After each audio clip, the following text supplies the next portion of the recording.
How to recover TikTok messages. Hi everyone, welcome back to our channel. In today's video I'll simply guide you on how you can recover your TikTok messages, so make sure to watch the video till the very end.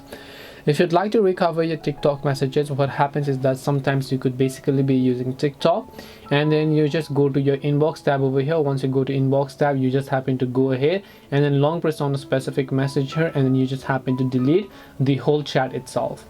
Right over here you can see it says permanently delete this chat, which means that if you actually delete a chat, that process is permanent and it cannot be reverted back.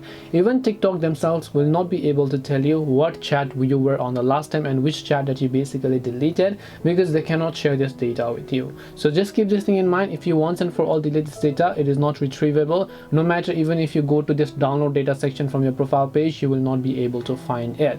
So hope this video helped to answer your question. If you have got any questions, then feel free to leave them down. Thank you very much for watching till the end of this tutorial, and see you soon in the next video.